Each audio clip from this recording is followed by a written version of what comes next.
हरिः ओम। चाणक्य नीति में चाणक्य आगे कहते हैं, अग्निर्देवो द्विजातीनां मुनीनां हृदि दैवतं प्रतिमा स्वल्पबुद्धीनां सर्वत्र समदर्शिन। ब्राह्मण, क्षत्रिय और वैश्य इनका देवता यज्ञ है। मुनियों के देवता उनके हृदय में निवास करते हैं। मूर्खों के लिए मूर्ति ही देवता है और जिनकी दृष्टि समान रहती हैं वे सब स्थानों पर परमेश्वर को विद्यमान मानते हैं। चाणक्य के अनुसार प्रत्येक व्यक्ति अपनी आस्था, विश्वास और संस्कार के चलते ही अपने आराध्य देवता की रचना कर लेते हैं। फिर आगे कहते हैं, कह काल कानि मित्राणि को देश को व्ययागमो कश्चाहं काच मे शक्ति रीति चिंत्यम मुहुर्मुहु।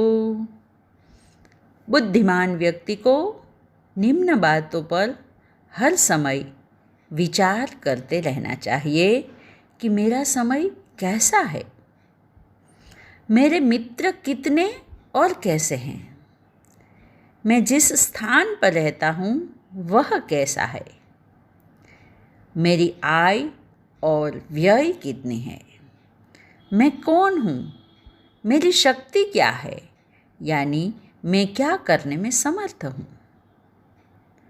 चाणक्य कहते हैं कि विचारवान व्यक्ति को सदैव अपने जीवन और परिस्थितियों के संबंध में गहनता से विचार करते रहना चाहिए और उसके अनुसार ही आवश्यक परिवर्तन भी करना चाहिए। फिर आगे कहते हैं, जनिता चोपनेता च यस्तु विद्यां प्रयच्छति अन्नदाता भयत्राता पंचेते पितर स्मृता। जन्म देने वाला पिता, यज्ञोपवीत कराने वाला गुरु, विद्या देने वाला अध्यापक और अन्न देने वाले, इस सब को भय से मुक्त रखने वाले 5 व्यक्तियों को पितर माना गया है। चाणक्य का मत है कि 5 पितरों को सदैव संतुष्ट रखना चाहिए। मनुष्य के जीवन में उनकी महत्वपूर्ण भूमिका होती है, अतः उनका सम्मान करना चाहिए। फिर आगे कहते हैं, राजपत्नी गुरुपत्नी मित्रपत्नी तथैव च पत्नी माता स्वमाता च पंचेता मातरस्मृता। राजा की पत्नी, गुरु की पत्नी, मित्र की पत्नी, पत्नी की माता अर्थात सास और जन्म देने वाली अपनी माता, ये 5 माताएं मानी गई है।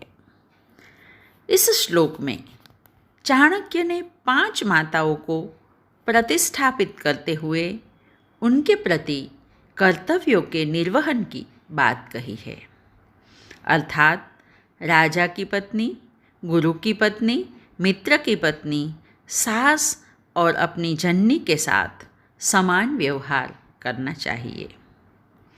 फिर आगे कहते हैं, एकोदर समुद्भूता एक नक्षत्र जातका न भवन्ति समाशीले यथा बदरी कंटका। एक ही माता के गर्भ और एक ही नक्षत्र में उत्पन्न हुई संतान गुण, कर्म और स्वभाव से एक जैसे नहीं होते। जैसे बेर वृक्ष में फल और उनके कांटे। चाणक्य कहते हैं कि जिस प्रकार बेर एक ही वृक्ष पर फल और कांटे भी होते हैं, उसी प्रकार यह आवश्यक नहीं कि एक ही माता पिता से जन्म लेने वाले बच्चों के गुण, कर्म और स्वभाव एक जैसे हो। आज बस इतना।